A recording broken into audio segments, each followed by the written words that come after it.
remember when I was I think in the middle of my business, I saw some of your YouTube content and found it quite helpful and took a lot of, what I learned over there into the learnings of my business right now. I really appreciate that. Like sometimes I think it's taken like many years. Like at the time, I felt like no one was watching, but slowly more and more people have reached out and was like, yeah, I used to watch your content like 3 years ago, 2 years ago. And at that time, I thought no one was watching. No, definitely. It's helped out a lot. How's it going? Pretty good. Where are you based right now? Sydney. Nice. That's dope, man. I've always wanted to go out there, but just work's been keeping me so busy. I'm glad we got the time to hop on this call. I think you would agree the advertising landscape has changed quite a bit, and I think that's why we're on this call. I'll just go over some of the problems that we're facing right now. So the thing with our business is that we release drops, and those drops are very hyped in a specific given period of time, and then they sell out, and then we go for the next drop. So before a drop releases, we're trying to get as many people into our funnel to subscribe to our mailing list so that then we can market them through email marketing. And that's been very efficient for us. So for example, let's say I have a drop coming in 4 months. What I'll do is I'll start prospecting. I'll get a bunch of people onto the site, have them learn about the product.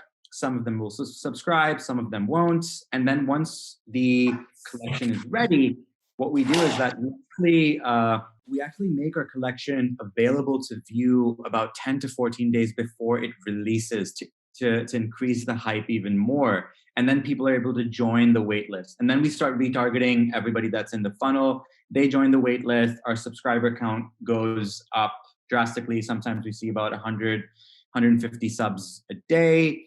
And then we sort of, try and convert on those people. What I wanted to ask you was that given our business model, given our price points, which are a bit higher, like our t-shirts go for $90, $95, hoodies are about 140 and above, and jackets are like $500, $700, $800.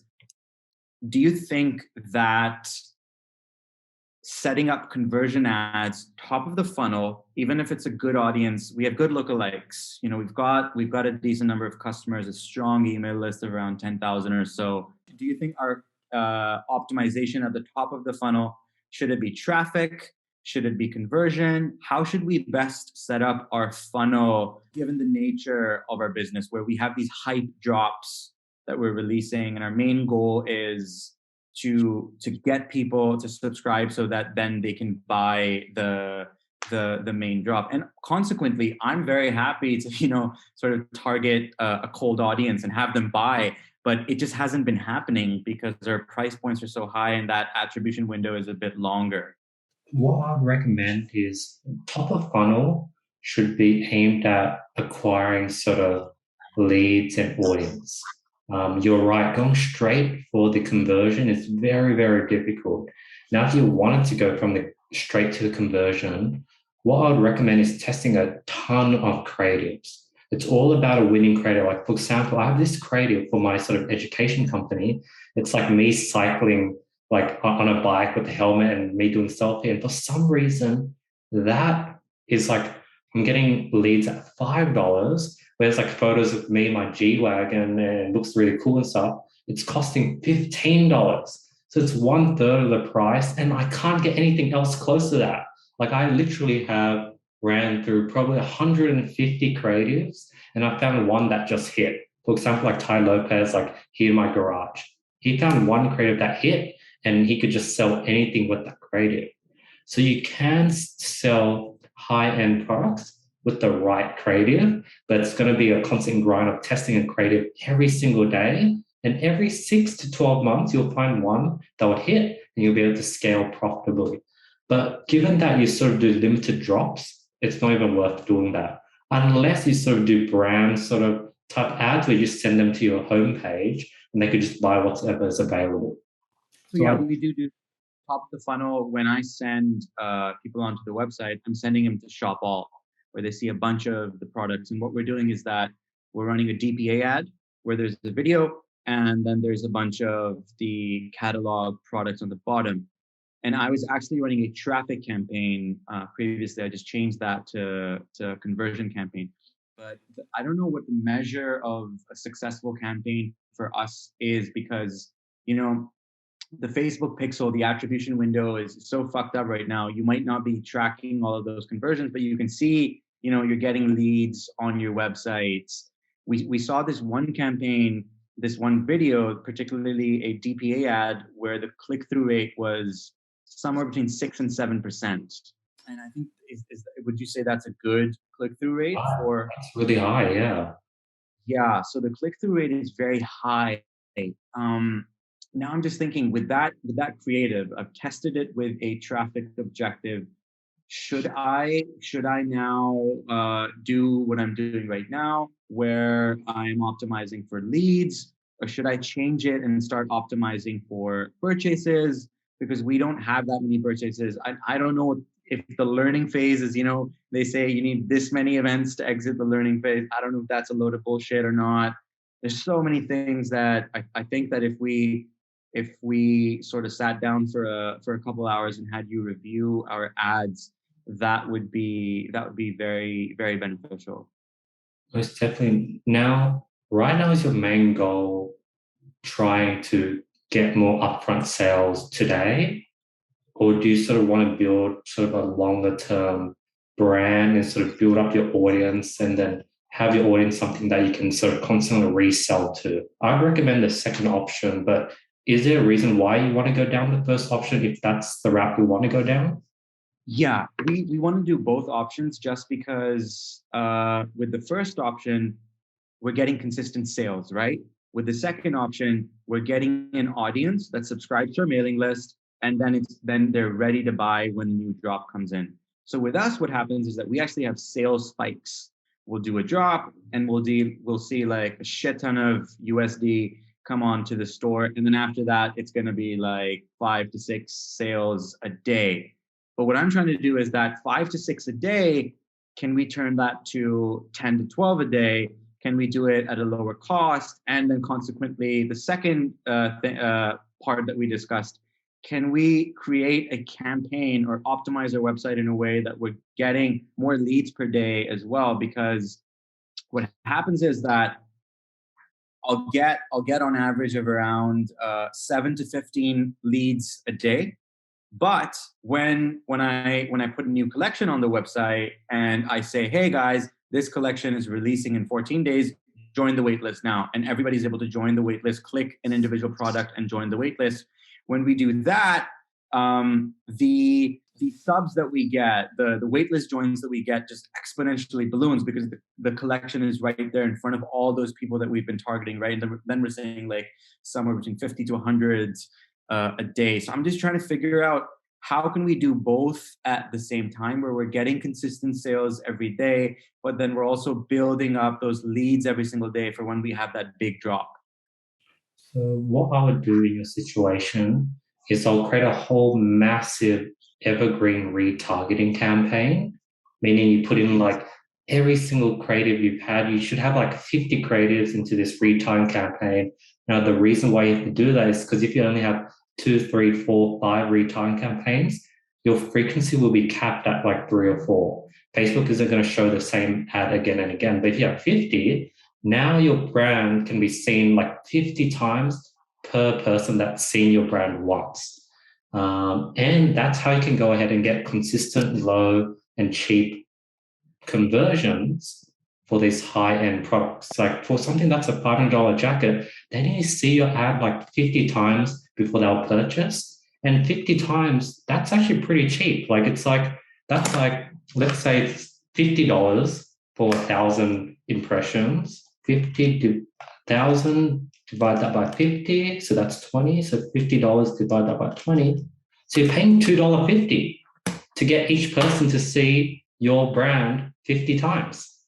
You're actually spot on. With my retargeting campaigns, what I've noticed is that a frequency of higher than 10 is where we start to see the results and have as many different creatives in there as possible.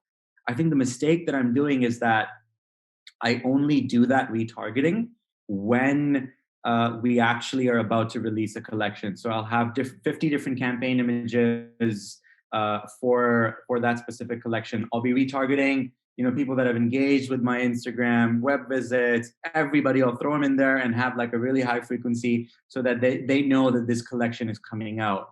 That's more bottom of the funnel, right? I think what I need to do now is have like a middle of the funnel structure where I have 10 to 15 videos because our content is great. We're putting out great content.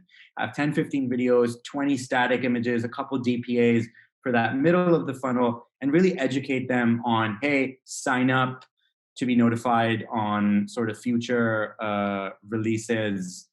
And maybe that can be my middle of the funnel. Yeah. What I would do if I were you was make that retargeting campaign you have it evergreen, have it run all year round. And if you're finding there is sort of exhaustion of the audience, bring the budget down. Rather than spend $200 a day, spend only $20, $30, $40, $50 a day so that people will warm up at different paces. And it's good that you're sort of retargeting people who've engaged with your page because the top end should be building your audience. Do run ads to build followers, leads. I'd probably even just recommend running ads targeted. The conversion option would be to get more followers on your Instagram page. And through that, you'll be retargeting them to convert them. So your top of the funnel should be building audience and your purchase, your sort of consistent sales should be retargeting. And you could scale them both up at the same time. That's a great idea. And that's something that we were doing previously. Top of the funnel, I was sending everybody to our Instagram because that's where our best content is, right? And then retargeting all of those people to go onto the website. For some reason, I changed the top of the funnel and have them go onto the website because I was like, hey, I need them to be closer to the end of their customer journey. So maybe I should send them to my website and have like a different top of the funnel. So I have two top of the funnel campaigns, one to the website, one to the Instagram, and then a retargeting that hits sort of both of those segments with like a lifetime retargeting with a bunch of different videos, content, different captions, and then that retargeting is our middle of the funnel. And then bottom of the funnel can be when we're actually releasing a collection. It's all those people that have actually viewed those products, been on the website, hyper focused on just selling that collection as fast as possible. What really disheartens me sometimes is that I'm seeing that the ads are working because if I pause them, I stop getting leads and sales, but they're not showing up on Facebook because the attribution window, I think, is a bit longer. Have you seen that with some of your higher ticket clients? So what you need to do is you need to find out the value per lead or the value per follower. For example, my YouTube channel back in the day when I only had 10,000 subscribers, I think I was probably off YouTube. I was monetizing that for at least 100,000 a year. So that means I know that each subscriber is worth $10. So I can just close my eyes and just run ads to get subscribers. And as long as I'm paying under $10 per subscriber, it will work out over a period of a year. So find value per email, per lead, or per follower. Okay, amazing. And then top of the funnel, if let's say we want them to go to our Instagram, would you say we run a conversion campaign or a traffic campaign? Because I feel like with the traffic campaign, fine, we're getting a bunch of followers, but are those people that just want to engage with the brand? Or are they people that are going to buy, along the journey? Because there's a ton of Instagram pages that I follow. I like them, but I'm never going to buy from them, right? So I'm just thinking top of the funnel, what do I tell Facebook? Go for traffic, go for conversion. Like that is something that's been really sort of bothering me. Like what should be the optimization at the top of the funnel? The solution is you need to go into your data, look at the age, gender, and country of your customers, people who've paid, and literally only target those people and sort of either conversion or traffic, whatever gets you the cheapest followers for people in that demographic. For example, I run these lead gen ads with zero targeting, but I only want 25 years old plus because I know that people under 25 do not convert. And if they're over 25, now it's just a numbers game. One in every 300 would convert, no matter if they're low quality, older than 25, or high quality. I know that one in 300 will convert, and I need each lead to be under $10. Amazing, amazing. One last question. So we have these lookalike audiences that are doing well. Do you think with those lookalike audiences, do we need to narrow down a bit further? So let's say I put the lookalike audiences onto Facebook. Do I need to narrow it down further? Be like, hey, 18 to 35 within this lookalike audience, these specific interests. Or if it's a lookalike audience, no extra filters and just let Facebook do its thing. If the lookalike audience is currently working, don't play around with it. But I do recommend creating new lookalike audiences based on those subsets. Okay. Okay. Amazing. Amazing. This has been really helpful, man. I'm gonna speak to my team, and then I'll shoot you a message if you want to sort of consult us on an hourly basis.